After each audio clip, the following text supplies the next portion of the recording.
Comme tout le monde, vous avez entendu parler de ChatGPT, cette IA générative qui permet de générer du texte et bien d'autres choses.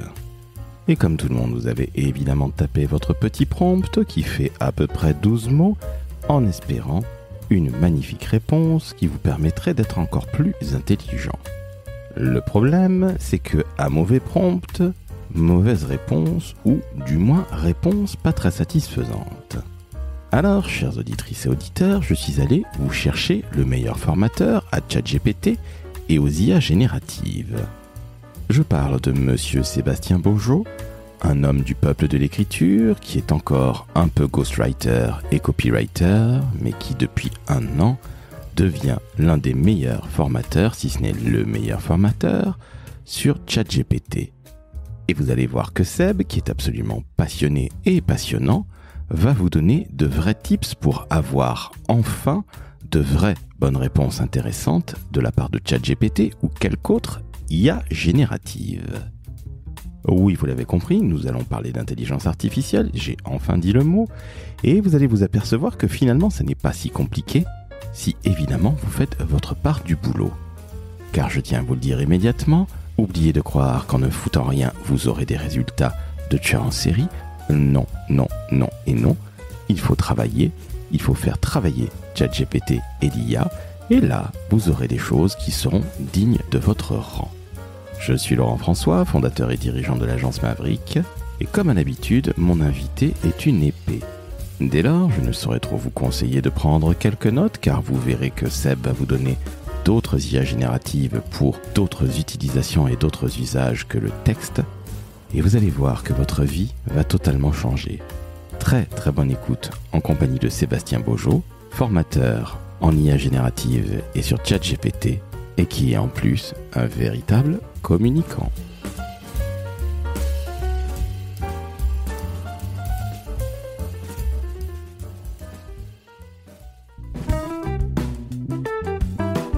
Le décodeur de la communication, un podcast de l'agence Maverick. Salut Sébastien. Bonjour Laurent. Comment ça va ? Ça va super bien. Je suis très heureux de revenir par ici. Je suis rentré dans ta maison quelques fois et c'est toujours avec un grand plaisir de revenir par là. L'accueil est chaleureux, l'ambiance est bonne, conviviale, voire familiale. Donc non, c'est un vrai bonheur. Eh ben écoute, on est bien ravis, tous les auditeurs et toutes les auditrices du décodeur de la com sont ravis de te réentendre, j'allais dire de te revoir, mais non, puisque c'est que de l'audio. Mais oui, puisque tu es une tête de com du Café de la com, tu es déjà passé évidemment à maintes et maintes reprises dans le décodeur. Et aujourd'hui, Sébastien, ce qui est quand même absolument hallucinant, c'est que monsieur est toujours copywriter, rédacteur, allez, quelqu'un qui écrit pour faire simple et pour employer des mots qui ne finissent pas en heure. Et puis maintenant, ah ben si, on va encore utiliser un mot qui finit en heure, tu es formateur, mais en ChatGPT. Je te laisse te présenter parce qu'il y a eu un switch qui s'est fait cette dernière année. Explique-nous déjà qui tu es pour celles et ceux qui ne te connaissent pas. Il doit y avoir 4 personnes à peu près à travers le monde qui ne te connaissent pas. Et puis explique-nous ce switch. Et puis après, on va rentrer dans le vif du sujet. Vous l'avez bien compris, chers auditrices et auditeurs, on va parler de ChatGPT. Et pour une fois, ça ne va pas être du pipeau ou des conneries de grands groupes qui essaient de former des gens à la comptabilité à ChatGPT, même si la comptabilité, c'est beau. Mais non, là, on va parler entre communicants. Donc vous verrez, vous allez apprendre des choses absolument incroyables. Moi, j'en ai déjà beaucoup appris avec Seb. Allez, je me tais, je te laisse te présenter, Sébastien. Alors, moi je suis donc freelance auto-entrepreneur, tiens encore un terme qui se termine en Earth, décidément, depuis août 2020 et je me suis formé effectivement à l'écriture sur le web en étant rédacteur web SEO au début et puis également copywriter. Donc j'ai écrit pour des articles de blog, des newsletters sur des sites internet, la partie rédactionnelle aussi de quelques sites. Et puis, j'ai fait ça pendant, 1 an et demi, 2 ans. Et novembre 2022, on va faire vite, hein. Novembre 2022 est arrivé révolution, on va l'appeler comme ça, avec la sortie au grand public de ChatGPT par la société OpenAI. Et effectivement, pour des gens qui écrivaient comme moi, on s'est posé beaucoup de questions puisqu'on a utilisé l'outil, on a regardé les possibilités avait cet outil-là, et on s'est rendu compte que peut-être qu'il ne faisait pas forcément aussi bien que nous, ou en tout cas au début, mais il y avait un potentiel énorme avec ces outils. Donc il y avait 2 écoles, soit on changeait de métier et puis je sais pas, on partait en Corrèze, monter une épicerie fine ou une boucherie-charcuterie, soit, comme je l'ai décidé, de ouvrir le capot de ces outils numériques, de les comprendre, de savoir comment ils fonctionnent. J'ai toujours eu beaucoup de curiosité, beaucoup d'envie, et j'ai décidé d'explorer en fait ces outils-là. Et je me suis rendu compte que, évidemment, avec ChatGPT, il y avait de quoi faire. D'autres IA génératives sont arrivées ensuite. Un monde s'est complètement ouvert. Je me suis passionné pour la chose. Et au fur et à mesure de mes passions, j'ai acquis, on va dire un savoir-faire, une expertise, même si je suis pas grand fan de ce mot-là. Et après, par le hasard des rencontres, l'envie de transmettre un peu ce savoir-là, et donc des institutions comme la CCI, alors je vais la nommer parce que je travaille avec eux, la CCI des Deux-Sèvres en l'occurrence, et puis d'autres offices de formation m'ont commencé à me demander, parce qu'ils ont bien vu le potentiel de former en fait les gens à ces outils-là, et je leur ai dit ouais, tiens, ça serait cool. Et effectivement, c'est vraiment cool de faire de la formation autour de ces thématiques-là et de ces écosystèmes-là. Et ça me passionne. Donc voilà comment je suis passé de rédacteur web SEO à formateur, qui maintenant me prend quasiment toutes mes prestations, et ça va pas s'arrêter là. Alors, je pense en effet que ça n'est que le début, et il faut rappeler quand même à nos auditrices et auditeurs que tu rédiges encore, malgré tout, même si ChatGPT et la formation te prennent beaucoup de ton temps. Allez, c'est quoi, 80-90% de ton temps, ou peut-être 70 encore? C'est quoi aujourd'hui le ratio? Ouais, c'est encore 70. Oui. 70-30. Alors après, je fais un peu moins de rédaction web SEO comme je pouvais faire à l'époque. Ça veut dire que j'écris quasiment plus d'articles de blog SEO.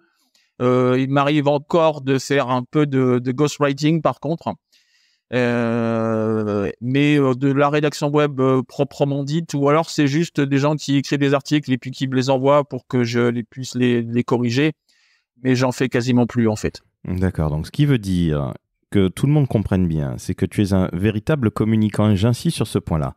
Tu n'es pas à la base un informaticien qui s'est découvert des pseudo-envies de création aussi bien rédactionnelles que graphiques ou vidéastes. Tu es un vrai communicant, donc c'est pour ça que tu passes dans le décodeur de la com. Et justement, avant qu'on rentre dans le vif du sujet, que tu nous apprennes à vraiment bien prompter, que tu nous donnes des vrais tips, mais des vrais, mais ça je te fais confiance. Quand tu formes à la CCI des Deux-Sèvres, la CCI 79, CCI 79, on dirait un club, qui est-ce que tu formes? Est-ce que tu formes des communicants, ou est-ce que tu formes des entrepreneurs, voire des salariés de la CCI? Parce que ça aussi, c'est important.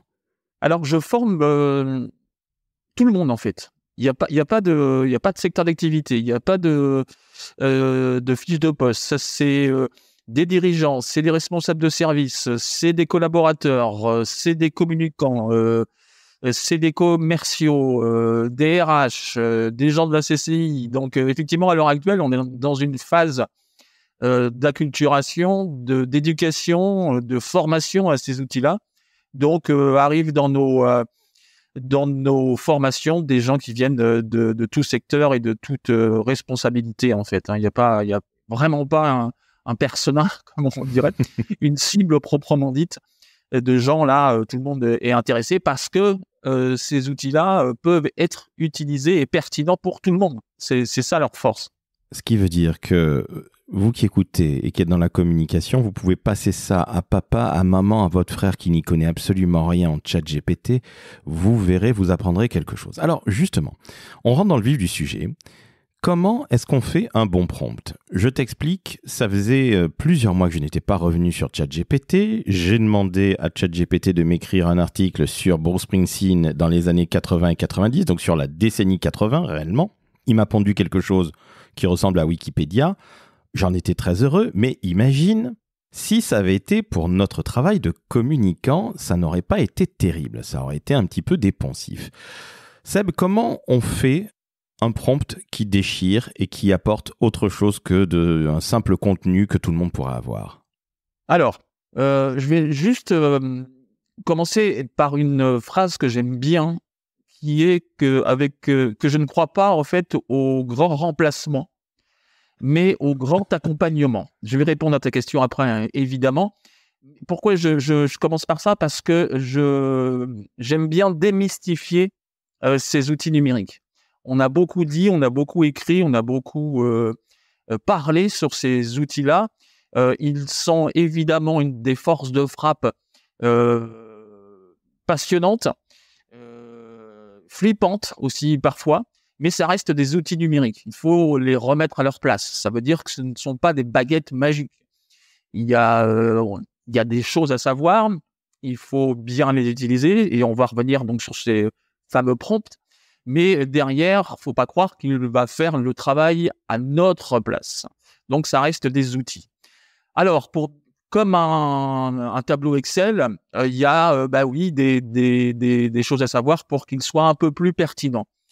Le prompt, donc, pour ceux qui savent pas ce que c'est, donc c'est une commande rédactionnelle, hein, comme on fait une intention de recherche sur Google. On pose des questions donc à l'outil, il nous répond. Ce que les gens oublient un peu, c'est que souvent, on a tendance à poser juste une question et on se retrouve avec une réponse qui est loin d'être, qui peut être pas mal, mais qui est loin d'être suffisante. Et on est déçu. On se dit, en fait, ChatGPT et autres consorts, confrères ne sont pas efficaces, ça sert à rien, etc., etc. Il y a juste des bonnes pratiques à savoir, comme par exemple une bonne structure de prompt. Un ChatGPT peut être efficace si on lui donne un maximum d'informations. Je fais toujours le parallèle avec le stagiaire que vous avez dans votre société.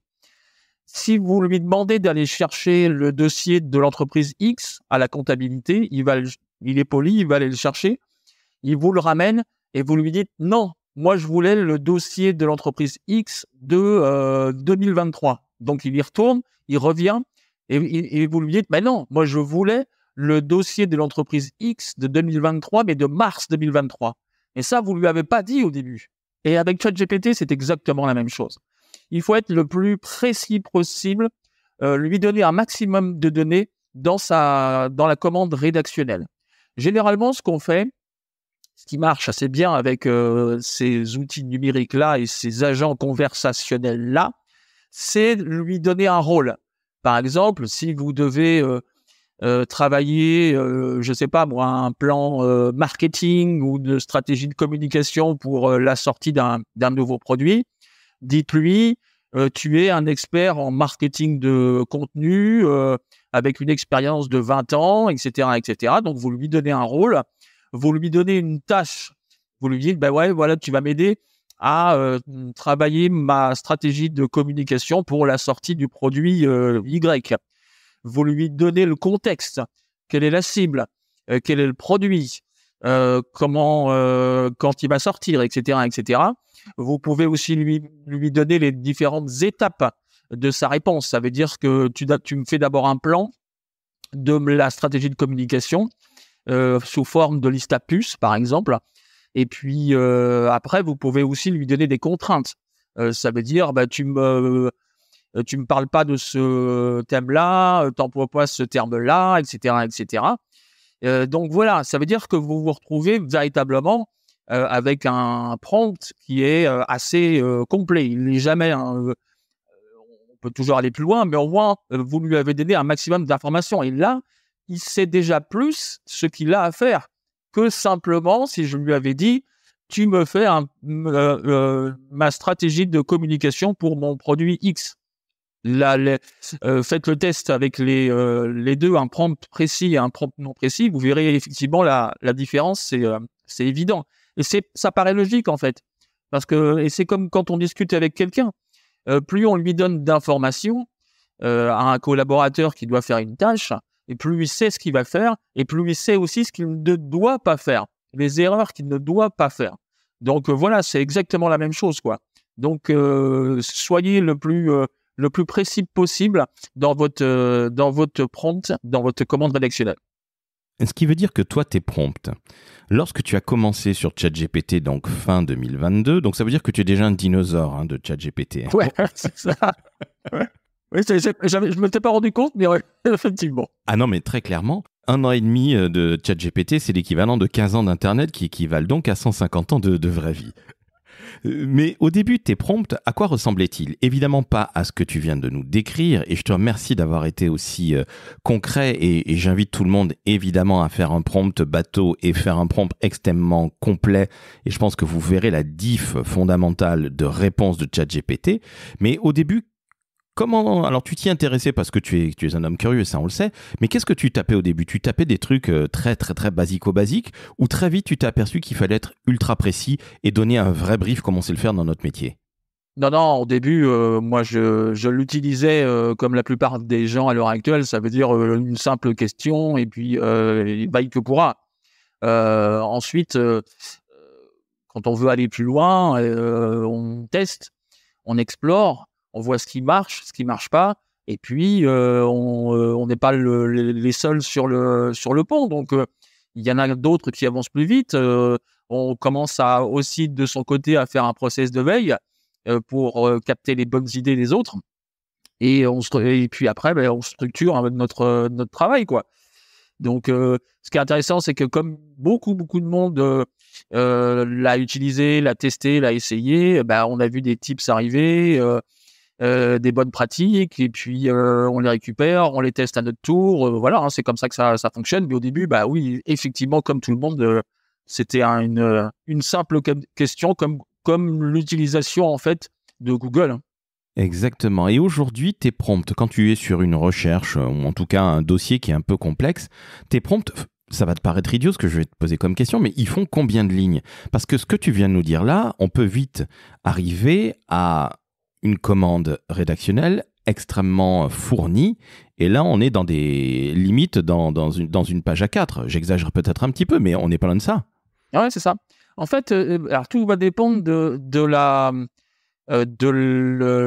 la finalité, en fait, du pourquoi tu veux utiliser ChatGPT. Si c'est pour l'écriture d'une newsletter, si c'est pour rendre un rapport financier, si c'est pour autre chose, la longueur du prompt, si c'est pour préparer tes vacances en Sardaigne, les vacances, les prompts ne seront évidemment pas les mêmes. Moi, j'ai vu passer des prompts chez des gens qui testent véritablement la promptitude, comme aurait pu dire Jacques Brel, la promptitude, des prompts qui font 5 pages, quoi. Ah oui. Ah oui. Et c'est ça que je trouve super intéressant. C'est pour ça que au début, on pensait, on appuie sur un bouton et c'est parti, et je vais me faire un café ou je vais faire mes courses et je reviens et tout sera fait. Non, faut bosser un peu, quoi. Donc, moi, la plupart du temps, mes prompts, ils font, je sais pas, moi, une vingtaine de lignes. Après, il y a une chose qu'il faut pas oublier par rapport à ça, c'est que ChatGPT et les autres sont des agents conversationnels. Je mets beaucoup d'importance à ce terme-là parce que on peut. Il y a 2 écoles dans l'utilisation de ces outils. Tu fais un prompt très précis au début, il te fait une réponse et puis voilà, tu as ce que tu veux et tu bosses avec ça. Soit tu te sers de cet agent conversationnel pour justement lui poser une question, il répond, reposer une question derrière, etc. Discuter, je mets des guillemets évidemment, avec parce que ça reste des algorithmes et des robots. Discuter avec lui et faire avancer ta vision, ta réflexion, et ils sont assez pertinents là-dedans aussi. Alors, tu vas être limité dans ta version gratuite, par exemple, parce qu'évidemment, dans ta conversation, à un moment donné, on va dire stop, tu as dépassé ton forfait de questions. Après, tu peux changer de conversation, c'est pas forcément gênant. Mais je les trouve assez pertinents quand tu les pousses un peu dans leur retranchement. Et généralement, ils t'amènent vers des angles des réflexions, des visions que tu n'avais pas forcément captées au début. Alors justement, je rebondis sur ce que tu me dis. Pardonne-moi, je t'ai coupé la parole un instant, mais toi, tu l'as vécu de manière très personnelle. Il faut que tu nous le racontes parce que ce passage de copywriter que tu fais encore, d'homme qui écrit, de rédacteur, du peuple de l'écriture, quand tu le disais sur LinkedIn et que tu es encore, parce que quand on y est une fois, on l'est toute sa vie, mais ce qui est important, c'est que toi, tu as posé des questions à ChatGPT pour savoir comment tu allais évoluer. Raconte-nous, Seb, parce que ça, c'est vraiment l'exemple typique que même toi qui connais bien la bête depuis 15 siècles, donc depuis 1 an et demi, je le rappelle, eh bien, tu poses des questions et chat, en anglais, ça veut dire discuter. Donc, ChatGPT, comme tu le dis, c'est vraiment un agent conversationnel, c'est pas uniquement un créateur de contenu.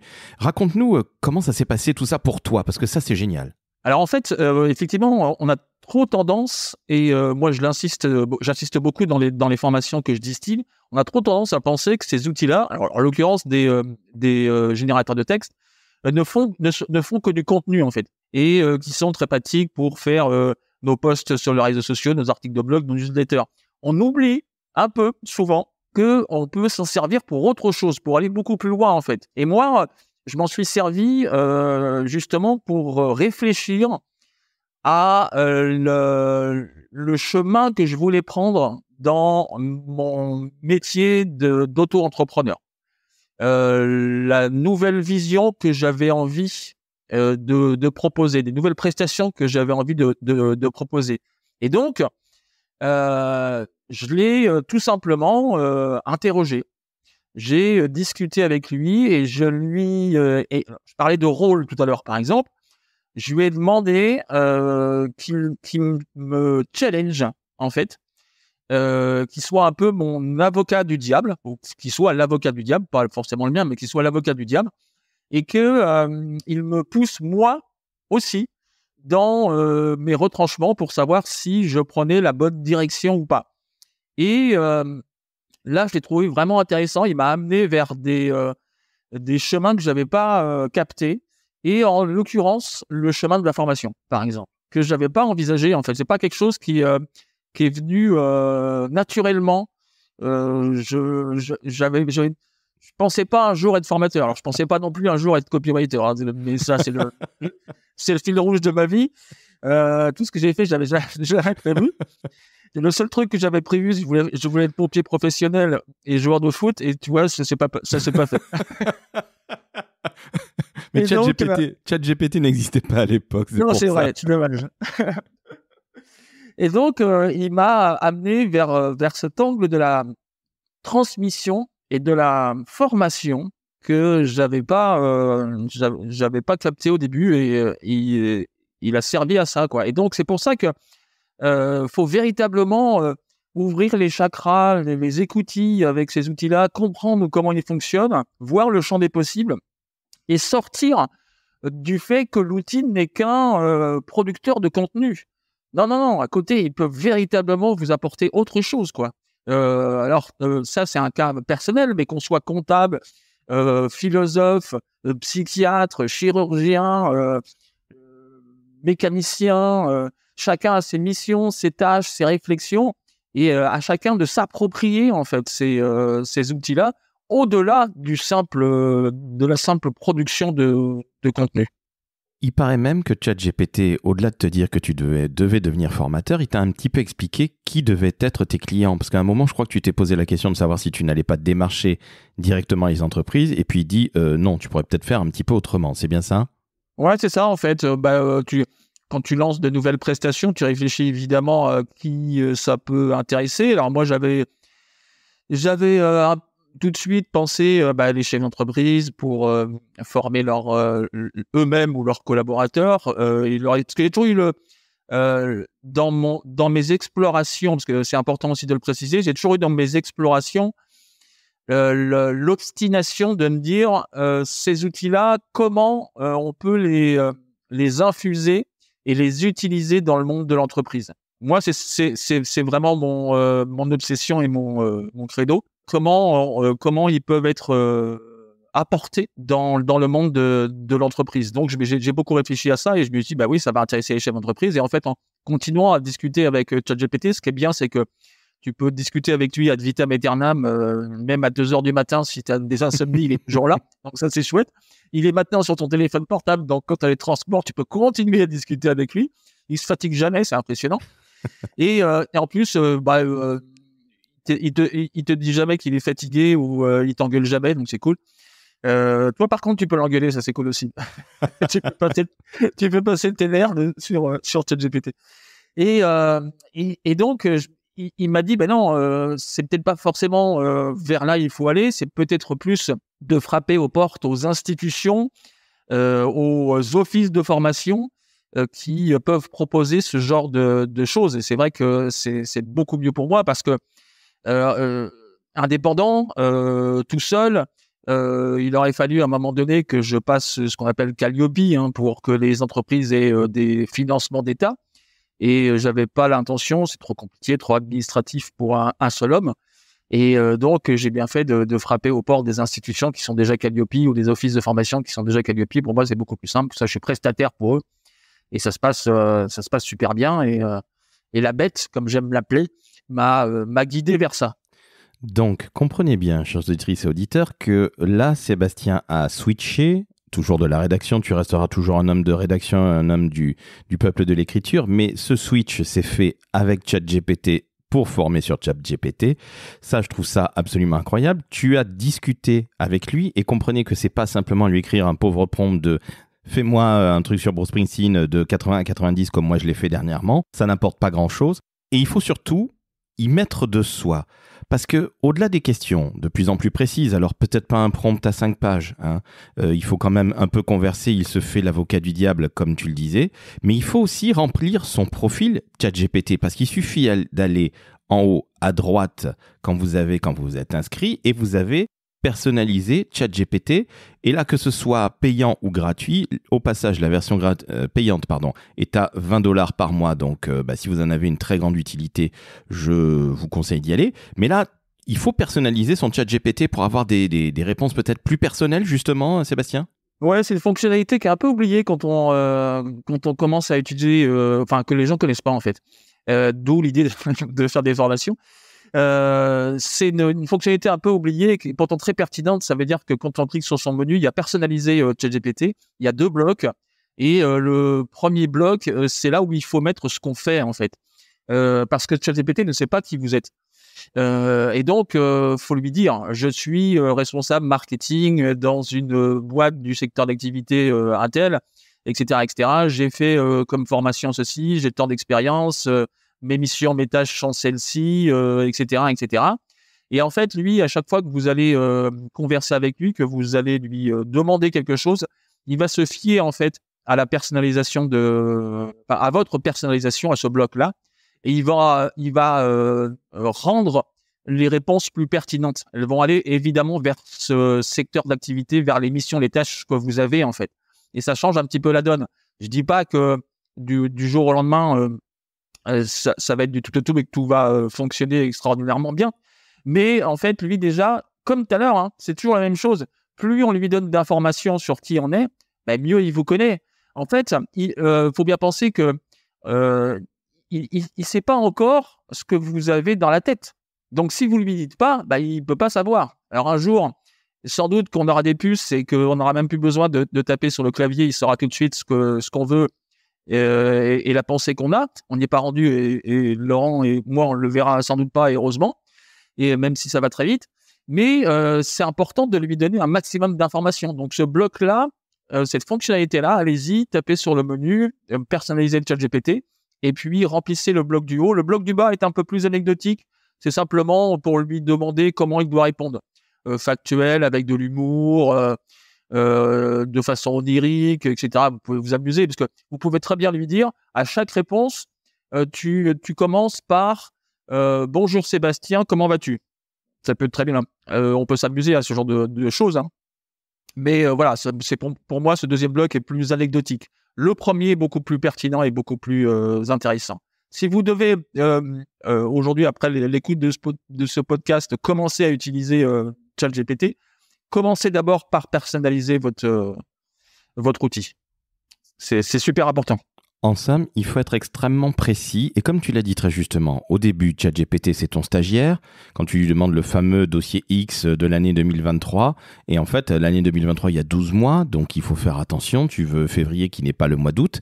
Donc, soyons précis. Et il faut qu'on soit précis de notre côté également, en se présentant à la bête, au chat qui gépette. Donc, très sincèrement, c'est ça le vrai tips en fait. Si tu n'avais qu'un seul tips à donner à tout le monde, c'est ça le tips que tu donnerais? Oui, tout à fait. C'est d'abord ça.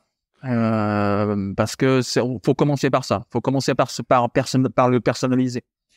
Parce que c'est là où ils sont les plus intéressants. Sinon, ça va rester trop généraliste en fait. Donc, si on le personnalise pas, alors on reste dans le monde de l'entreprise encore une fois. Hein. Si c'est pour des usages personnels.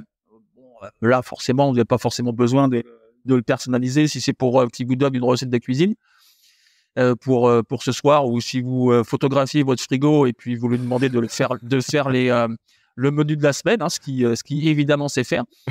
Mais dans le monde de l'entreprise, ouais, faut d'abord le personnaliser avant de le tester. Donc, ChatGPT rime avec personnalisé.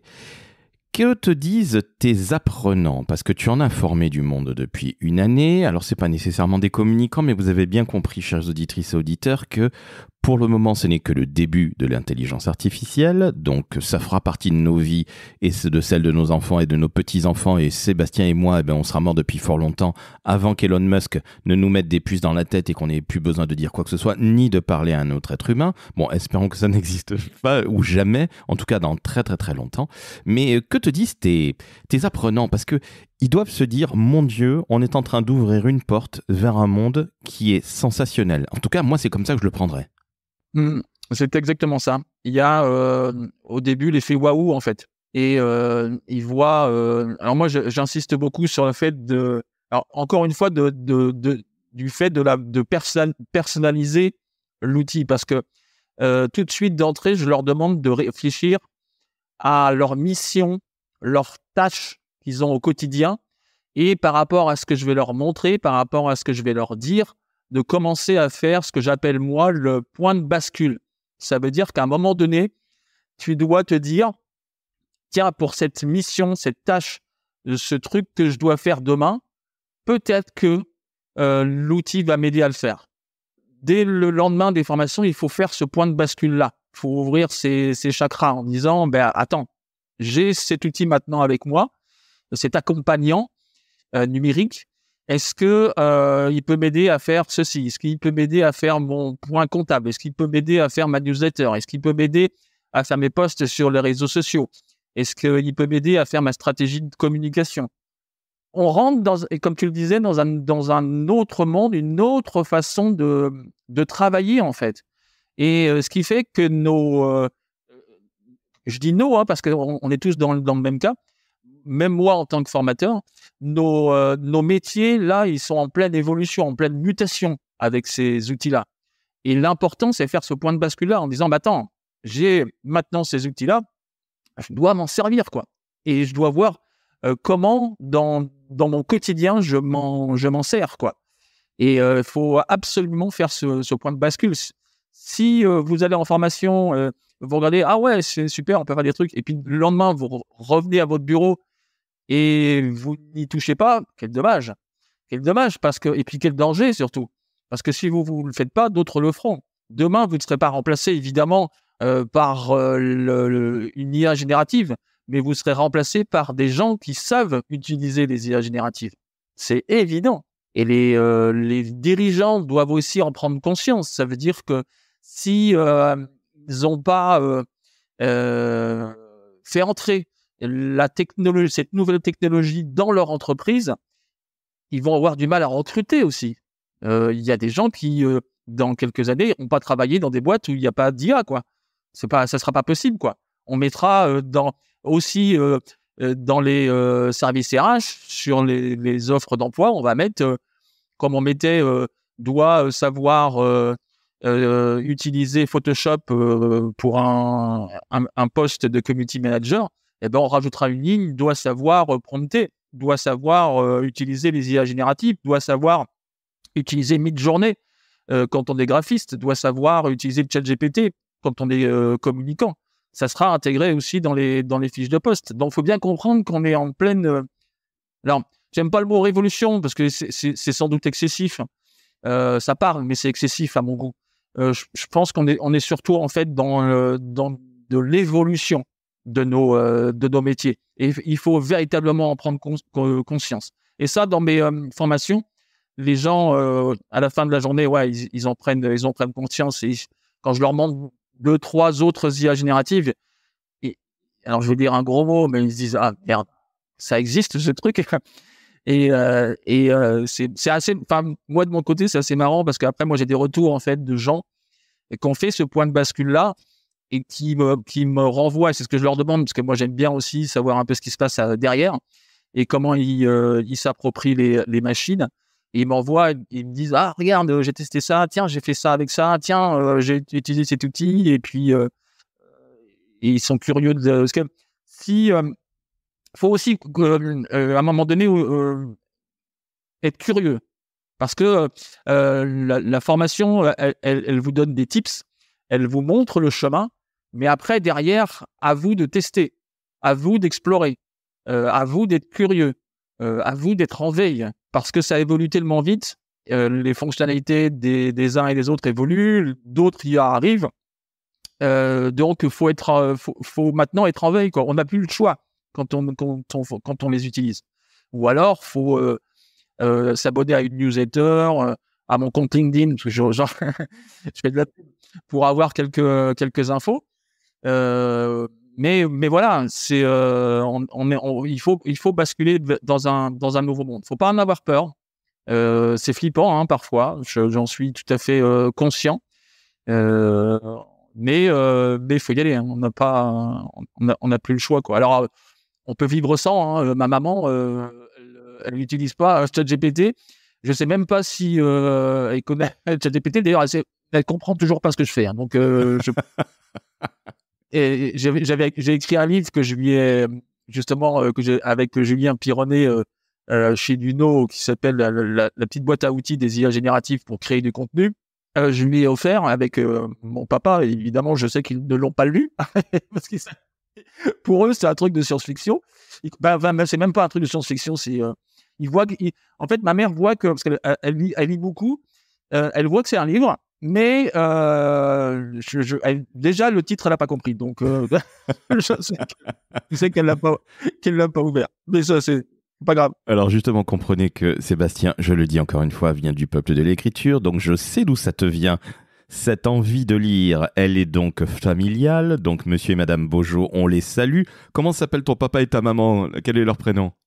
Michel et Monique. Eh bien, Michel et Monique, Mimi et Momo, mettez-vous à ChatGPT parce que votre fiston Sébastien, et je ne parle même pas de vos petits-enfants, eh bien, ils y sont à fond la caisse et vous verrez, vous pourrez même demander à ChatGPT de faire des super recettes de cuisine. Bon, voilà, je suis désolé, je fais un peu dans le grand parentisme à 2 balles, mais en tout cas, ils peuvent commencer comme ça.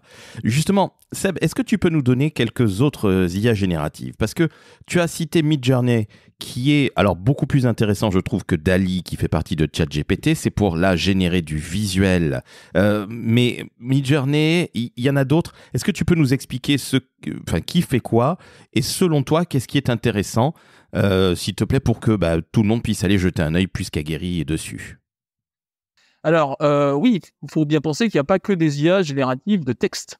Il y a des IA génératives de vidéo maintenant. Il y a des IA génératives d'audio, des IA génératives de visuel. Il y a des IA qui te servent pour faire de la retranscription, de la traduction.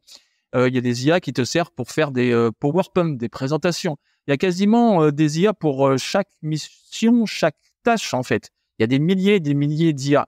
D'où la difficulté pour nous, formateurs ou en veille. C'est très difficile de suivre le mouvement. Mais ça fait partie du job et c'est passionnant. Et si on regarde un petit peu, alors Midjourney, effectivement, c'est le ChatGPT du visuel.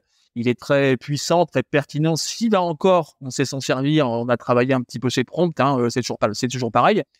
Par contre, lui, il est payant d'entrée. Et surtout, il est sur un réseau social communautaire. C'est-à-dire qu'il faut passer par Discord pour l'utiliser, qui n'est pas le réseau social le plus intuitif de la planète. Donc, c'est un poil difficile. Mais pour chaque IA payante, si on gratte un petit peu, il y a toujours une IA gratuite et qui peut faire le job. Puisqu'on est dans un podcast pour les communicants, moi, je conseillerais la plateforme qui s'appelle Ideogram, qui est gratuite et qui permet de faire des visuels plus qu'intéressants pour, par exemple, ses posts réseaux sociaux, pour ses sites internet, pour sa newsletter, pour même sortir en print. Il n'y a pas de souci. C'est Ideogram, c'est gratuit. Et je trouve que cette IA-là est vraiment puissante. Travaillez votre prompt, mais pensez aussi, je vais en donner d'autres, mais pensez aussi que vous pouvez très bien les regrouper en fait. Vous avez une idée de visuel. Vous vous dites, tiens, j'aimerais un homme qui marche dans une forêt à l'automne. Je dis n'importe quoi. Eh bien, vous prenez ChatGPT et vous lui dites, propose-moi un prompt pour que je le donne ensuite à Ideogram d'un visuel qui ressemblerait à ça. Paf, il vous fait votre prompt, vous copiez-collez, vous l'envoyez dans Ideogram et vous avez quelque chose d'intéressant. Il y a 4 propositions à chaque fois et ensuite vous n'avez plus qu'à télécharger le visuel. Vous avez une IA générative que moi j'utilise beaucoup, enfin en tout cas de plus en plus. Elle s'appelle Perplexity avec un Y à la fin. Et je l'utilise beaucoup, par exemple, pour faire de la veille, pour lui poser des questions. En fait, depuis que j'ai Perplexity, j'ai découvert Perplexity, je ne vais quasiment plus sur Google, en fait. Je vais sur Perplexity pour poser des questions.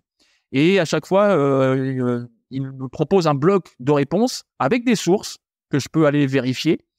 Et puis, 2-3 autres questions derrière pour continuer la conversation. Des images aussi. Donc, celle-là est vraiment efficace. Et Perplexity, c'est gratuit. Alors, il y a des versions payantes pour aller plus loin. Mais la version gratuite suffit largement. Et avec Perplexity, par exemple, vous êtes branché en direct sur Internet. Donc, c'est comme si vous utilisiez Google, en fait. Et celle-là, moi, je la trouve vraiment intéressante.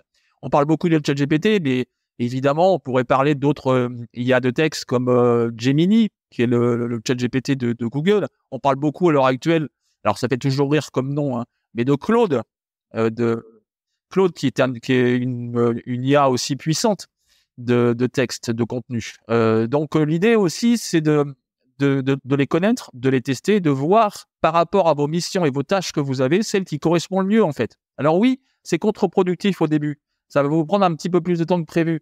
Mais après, une fois que vous avez trouvé vos IA, vos outils que vous utilisez au quotidien, le gain de temps et de productivité, il va être là. Il y en a une aussi que moi je trouve aussi très intéressante, qui continue de progresser, c'est Gamma avec 2 M. Qui va vous aider en fait à faire vos PowerPoint. Vous lui donnez par exemple un plan, ou si vous n'avez pas d'idée, vous pouvez la questionner, mais vous lui donnez un plan et en 30 secondes, si ce n'est 10, et il vous sort tout votre PowerPoint, toute votre présentation que vous pouvez ajuster en changeant les images, le texte, rajouter des slides, etc., etc. Mais voilà, en 1 heure, vous avez une présentation que vous devez faire dans l'après-midi, parce que votre N+1 vient de vous envoyer un mail. Ça vous aurait mis 3 jours à le faire, et là, vous l'avez en 1 heure. Et c'est là, quand je la présente en formation, ouais, il y a l'effet waouh, parce que pour beaucoup de gens, ça parle, quoi. Le fait de devoir faire des présentations en réunion. Si je parle de réunion, par exemple, c'est pareil. Il y a des IA de retranscription de réunions. ChatGPT, qui est une plateforme multimodale, sait le faire. Ça veut dire que vous pouvez très bien l'allumer, enregistrer. Il va retranscrire votre réunion ensuite, en faire un compte-rendu et l'envoyer par mail aux gens qui étaient présents à la réunion. Là où il commence à pousser le curseur, parce qu'on a vu la conférence de presse il y a pas très longtemps d'OpenAI, vous allez pouvoir poser ChatGPT au milieu de la pièce, de la réunion, et l'interroger sur tel ou tel sujet, discuter avec lui, comme si quelqu'un d'autre était autour de la table. ça devient impressionnant. Alors évidemment, on parle beaucoup en ce moment aussi d'IA générative de vidéos.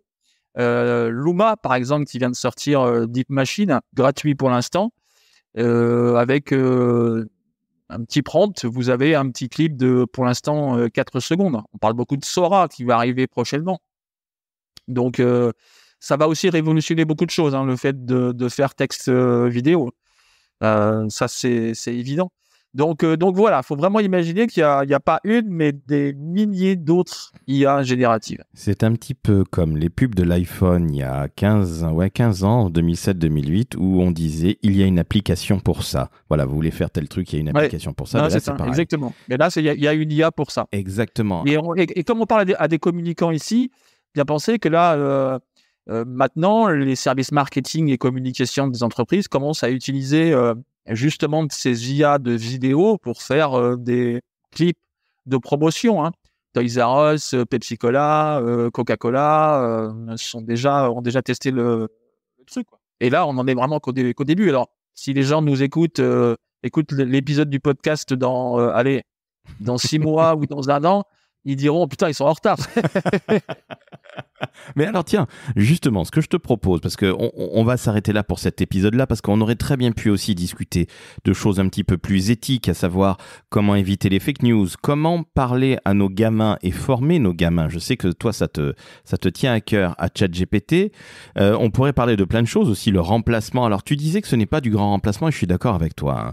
On va apprendre tout simplement à utiliser ChatGPT et c'est comme quand on apprenait à utiliser un ordinateur dans les années 90. Ben ouais, on s'aperçoit qu'aujourd'hui, qui vivrait sans ordinateur? Même Mimi et Momo, tes parents, ont, je suppose, un magnifique ordinateur. Ils doivent pas l'utiliser tous les jours, mais tu confirmes qu'ils en ont un. Mon papa a un ordinateur portable qui il va voir ses courriels, comme il appelle, tous les jours. Donc, Et ben voilà, donc il est totalement computer literate, comme on dit. mais justement, ça fait partie de nos vies. On ne reviendra pas en arrière. Et de ce fait, c'est comme la révolution industrielle. Donc ça sert à rien de casser ChatGPT et de médire à son effet. Apprenez à le maîtriser et vous verrez, comme tu l'as très justement dit, à un moment, on va vous demander dans une offre d'emploi de maîtriser GPT ou une autre AI en fonction de ce que vous allez faire comme job. Je retiens également qu'il faut personnaliser. Donc, faites-en un vrai pote, un chat Gemini, tu vois, un peu comme Gemini Cricket. Allez-y. Et puis, discutez. Parce que je rappelle que tout chat en anglais, ça veut dire converser, ça veut dire discuter. Donc, encore une fois, on ne discute pas en envoyant 10 mots, une accroche de 10 mots à un ordinateur. Non, il a besoin d'en savoir plus et puis il est finalement pas plus intelligent que vous. Il est très intelligent parce qu'il a une très grosse base de données que nous, on n'a pas dans la tête. Mais au-delà de ça, eh bien, ça restera peut-être le stagiaire qui ne connaît pas tout. Donc, donnez-lui de l'information. Seb, je te propose de revenir très régulièrement pour nous informer sur tout ce qui se passe, parce que ça bouge à vitesse plus que grand V, puisque tu es déjà un dinosaure au bout d'1 an et demi d'utilisation. Donc dans 6 mois, tu seras, je ne sais pas si tu seras un promptosaure ou je ne sais quoi. Je vais récupérer le terme. Ben voilà, je te le donne, c'est gratuit évidemment. Mais trêve de plaisanterie, qu'en dis-tu? Tu reviens régulièrement en parler tous les mois et demi, tous les 2 mois au pire? Eh bien, écoute, avec grand plaisir, je reviens quand tu m'invites. Eh ben, écoute, t'inquiète pas que je vais t'inviter régulièrement et puis que je vais sacrément t'engueuler également si jamais ChatGPT me fait des réponses de merde. Mais ce sera de ma faute. Hein. C'est ça. Mais c'est ça que les gens comprennent pas. C'est pas que l'outil n'est pas en capacité c'est que vous l'utilisez mal si c'est pas pertinent. Alors, encore une fois, ça reste pas, c'est pas une baguette magique, hein, attention. Hein, même avec un prompt super efficace, qui fait 14 873 pages, vous n'aurez pas un truc nickel à 100%, quoi. Il y a toujours le filtre humain derrière. Il faut retravailler le truc. Mais sur certaines missions, il va vous faire gagner 20% de temps, 30%, 40, 50, 60, 70% peut-être. Mais voilà, il ne sera jamais 100% de toute façon. Il faut absolument que derrière, ça soit l'humain qui retravaille et qui relise évidemment ce qui est sorti, parce que comme nous, il fait aussi des erreurs, il hallucine aussi. Eh ben voilà, donc il ne prend pas de drogue, mais quelque part, hein, cette bébête, eh bien, il faut la faire travailler et ça veut dire que vous-même, vous devez travailler. Donc, c'est pas du remplacement, c'est de l'accompagnement et vous verrez dans 5-10 ans, vous poserez des questions à ChatGPT sur le boulot, mais aussi sur votre vie perso. Bref, ça fait partie de nos vies déjà, ça va en faire encore plus faire partie de nos vies dans le futur et sincèrement, tant mieux, j'en suis ravi. Sébastien, je te dis donc à très très vite. À la rentrée, allez, courant septembre, tu reviens nous parler de ça. Et puis, chères auditrices, chers auditeurs, vous venez d'entendre une épée, un homme, un vrai communicant. Pour une fois, pas un geek, pas un mec qui vient de l'informatique, qui porte des chaussettes tennis avec des costumes ou qui porte, pire encore, des tongs avec des chaussettes tennis. Nous sommes en été, ça suffit. Non, trêve de plaisanterie, on a un vrai communicant. Donc, allez-y, écoutez. Vous avez compris qu'il faut personnaliser, que c'est du boulot et que, à un moment ou un autre, vous allez mettre votre propre patte, même si GPT, il est formidable, mais il ne vaudra jamais votre patte, mais il faudra le maîtriser. Donc voilà, ça va être votre pote, mais c'est un pote auquel on dit de faire des trucs. Vous allez devenir un petit peu chef de ChatGPT. Vous vous rendez compte ? C'est ça.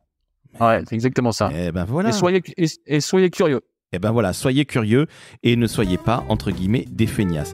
Seb, je te dis à très très vite et je te dis à la rentrée. Ouais, ça marche. Merci beaucoup, Laurent. Ciao, ciao. Ciao.